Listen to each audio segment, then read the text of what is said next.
Hi, Jeanette. Can you hear me okay? I can hear you. I have you loud and clear. I don't know if she can hear me. Yes. Okay, wonderful. Okay. All right. Well, hello from your hometown.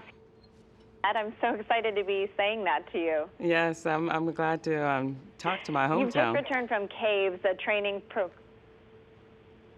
Yes, and we are happy to hear from you and see you. Now, you just returned from caves, a training program in Europe. What can you tell us about that training and what skills you picked up while there? Well, one of the things that Caves does is it's an analog to fly into space, and in particular, to flying to remote places like the moon. So what we did, I arrived there around September 11th, and we did about 5 or 6 days of training on how to rappel and ascend in and out of a cave shaft. We also visited several caves in Slovenia. So we learned a bunch of techniques on how to get in and out of the caves, how to walk in the caves. We tried on our gear and we made sure everything fit. And then after that, we descended into the cave and we lived there I slept there 5 nights. So it was a total of 6 days and 5 nights. And what we did was we explored the cave. It's an underground world that is so strange and so beautiful at the same time. But one of the big things is that I don't really have a fear of a lot of different things, but the fear of getting hurt or one of my colleagues getting hurt was a constant threat.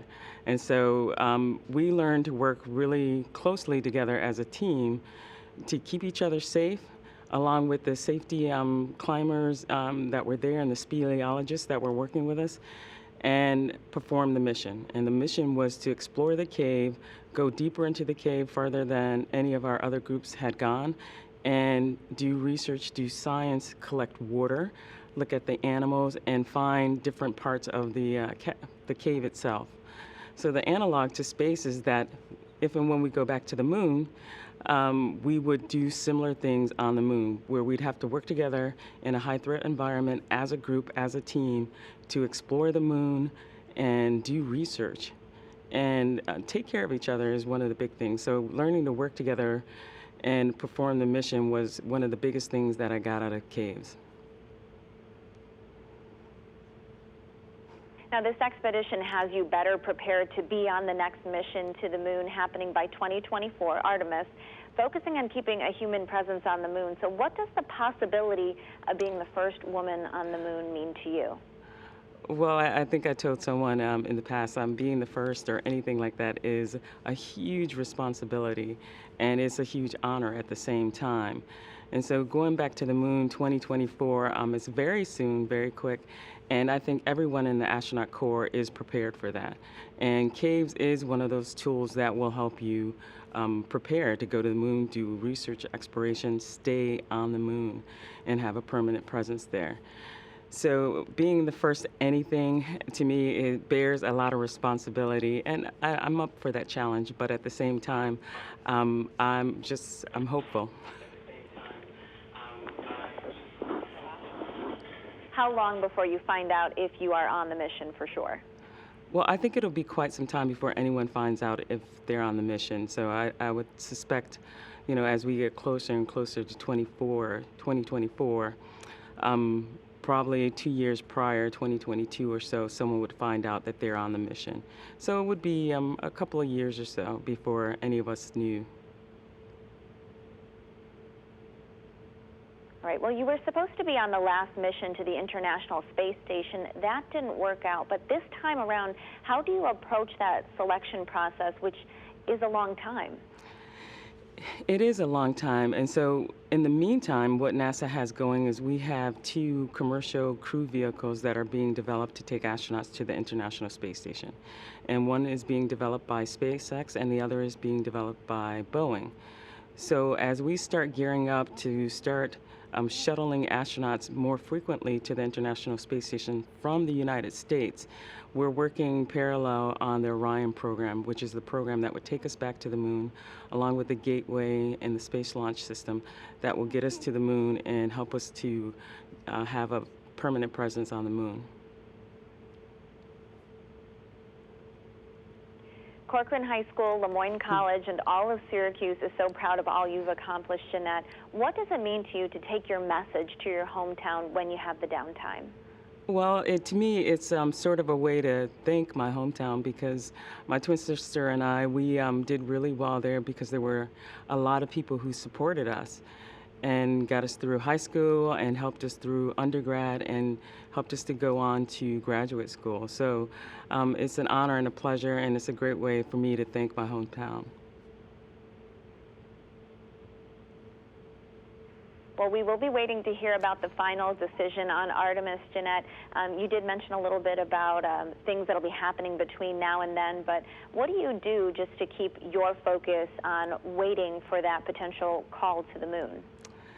Well, in the meantime, we all continue to train. We still do the spacewalk training out at the Neutral Buoyancy Lab. We fly the T-38 jets. We practice robotics, and we also kind of gain a lot of knowledge on the upcoming systems for Artemis, for Boeing, for SpaceX. And so then we do other things like caves. In fact, in a month or so, I should go on a National Outdoor Leadership School class, and that's going to be held in the Pacific Northwest here in the United States, where it's a leadership class. And we work together as a team, and another way to build team skills and crew resource management. So we continue to train in the meantime as we wait for other missions. And Jeanette, when you're not studying, doing research or training, when you have some free time, what do you enjoy doing? Well, there's so many things. I like reading science fiction. I've gotten more into that lately. I love to run, listen to books, run and listen to books.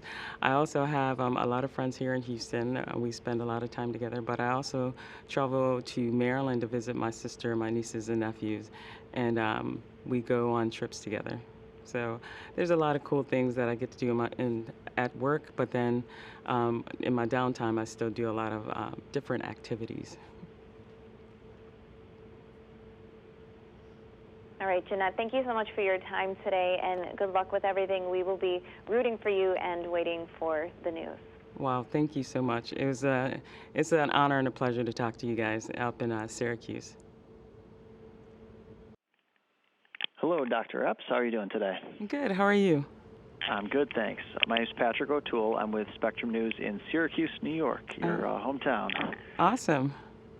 So we're here today to talk a little bit about the Caves Initiative, and I hear you spent 6 days living in a cave? That's correct. And you're probably wondering why anyone would do that, right? Exactly. Well, it's a great analog for space, and especially space missions that likely will take us to the moon, like the Artemis program. So during caves, we had to learn a lot of techniques for climbing in and out of the caves, how to walk properly on mud and slippery surfaces, and we even got a lot of training in caves itself. So we visited about 4 or 5 caves before we went into the last one, which was Lepajama in Slovenia. And that was where we ended up building a camp and staying in there we slept there for 5 nights, and we were there for about 6 days. And what we did was we hiked in and out of the cave, we explored the cave, we found different passageways and different open caverns. We even had to swim through a little pool of water to get to the other side in the cave. And we envisioned that when we go back to the moon, and once we decide to start investigating some of the caves that may be on the moon or the lava tubes, we would use similar techniques, even though there's much lower gravity on the moon. Interesting. Yeah. So first part of my question is, what were the living situations? Well, we slept in tents, and we built a camp not far from the shaft. We went down about a 160-meter shaft in this Lepajama, the cave, and then we hiked in probably about a good 200 to 300 meters, and we found a flat, sandy area. And that's unusual in caves because usually you don't find a bunch of sand in a relatively flat area. Mostly you'll see that there's stalagmites, stalactites, there's a lot of rocks there because there was a river that ran through the cave. There was a lot of mud. So we set up a camp on a relatively flat surface. Each person had tents, and in our little camp, the temperature was always about 6 degrees C. So it's pretty cold. Yeah. There's always 100% humidity in caves because of the water. So, Oh, wow. yeah, and mostly what we ate was camping food, dehydrated food that we had to rehydrate. And the other big thing in caves is that it's totally dark. So we had all artificial light from our helmets, from other headlamps that we had. But basically, that was the only source of light in there. Wow. Yeah. So the idea was to replicate what it would be like in a cave on the moon. How much research has been done about these caves, and I guess what's NASA's outlook as far as getting back to the moon to explore these? Well, initially, what we'd like to do is start establishing a presence on the moon. So what we'll do is we'll end up over the next 4 or 5 years, send people to the moon and restart what we started back in the late 60s, early 70s with the original Apollo program. So we're going to establish going back there on a regular basis, and then we'll end up setting up sort of a platform called Gateway, and we would launch to the Gateway, and from Gateway land on the surface of the moon and start determining how we can exploit the moon in a good way without changing the surface. But there may be in situ water resources, there may be other volatiles that could be used, there may be other things. And so we'll likely do those baby steps first and then start investigating other areas of the moon. So the big thing about the moon is that it has a lot of impact craters. And these impact craters are huge. I mean, they're on the size of probably small states. They're pretty big craters. And so terrain-wise, we have to figure out how we're going to traverse the surface as well. Mm-hmm. So there's a lot of things that we have to do to lead up to figuring out how we can set up a habitat on the moon, maybe inside a cave. We have to determine how safe the caves would be, the caves or the lava tubes that we believe are on the moon. So hopefully eventually, as we start developing a presence on the moon, we'll move in these engineering-wise steps to get to a point where we have an established presence on the moon. Sure. So you're part of this exploratory mission. Has there been any talk of you being a part of one of those missions to the moon? Well, I think everyone's hopeful, so no one has really been talked to about being one of the people that would go back to the moon, but we're all hopeful. And everyone in the office, a lot of people have done caves, they've done Nemo or spent time in space. So we're all prepared to go do something like that, to go to the moon and start establishing a presence. So it's all about the training, and we're trained in a generic way where we're prepared for anything that can come our way. Excellent.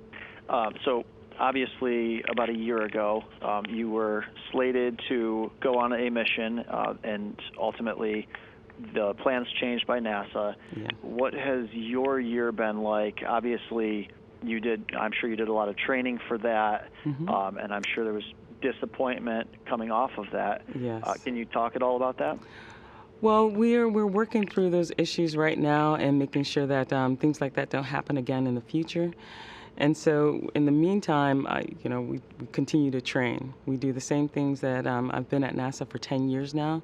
So we continue to train and hone and sharpen our skills for spacewalk training, robotics, the systems on board the International Space Station, other systems that other countries have developed, like in Germany and Japan, and even in Russia.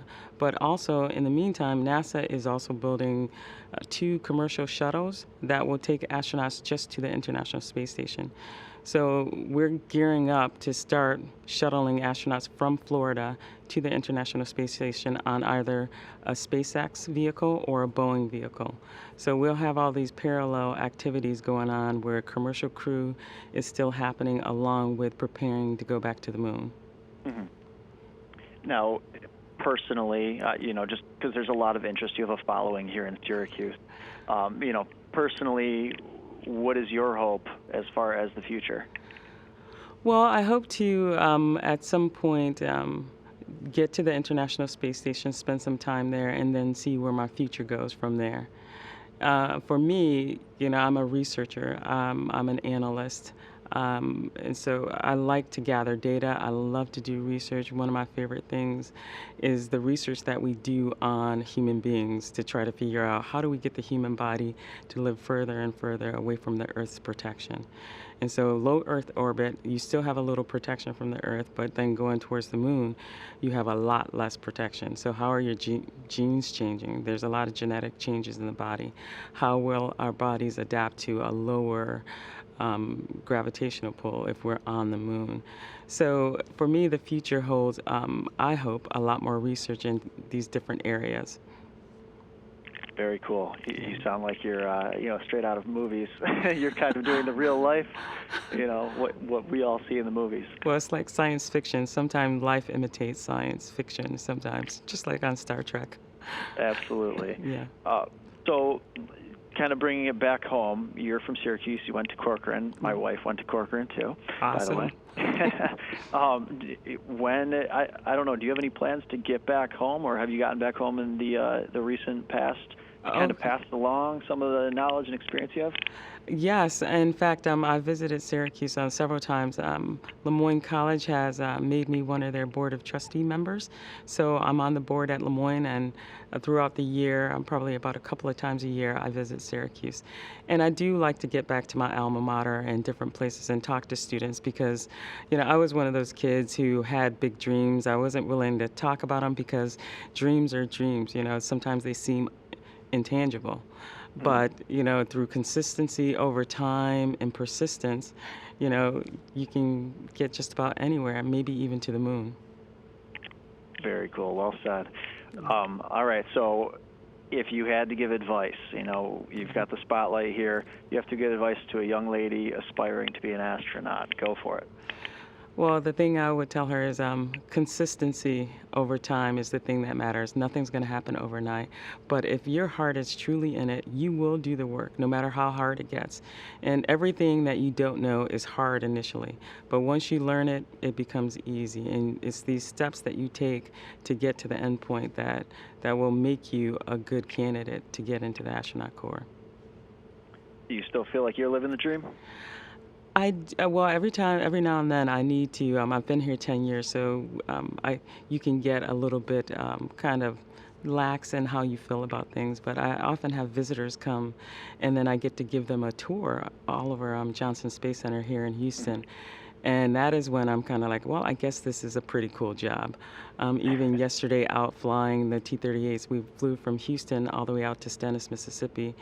And we landed and we came back, and all I could think is, I guess this is a pretty cool job where we can have a day, get out of the office, fly above the clouds, and just feel peaceful. So every now and then I have to have a wake-up call that we are privileged, and we all should be honored that we get to be a part of this for everyone else. And so I feel like I have sort of a responsibility to tell other people about it, since we're the ones who we're fortunate and privileged enough to be accepted into the program.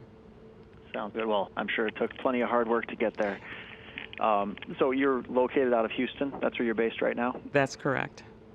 Awesome. Anything else that you want to bring up about the mission itself, or anything else? Well, I think you said it all. The Artemis program is our new Apollo program, where we're going to go back to the moon, but we're not just going to go back to the moon, we're going to establish a presence there. So for me, this is a national goal, and I believe that in all the different countries that I go to is going to be an international goal. So I'm looking forward to the international cooperation that we'll see in developing projects for the moon, and all the work that's going to go towards establishing a presence there, and maybe even maybe not in my lifetime, but taking all that data and going to Mars. Very cool. Well, I hope to hear about you going to the moon someday. I hope so. All right. Thank you very much for your time. No, thank you.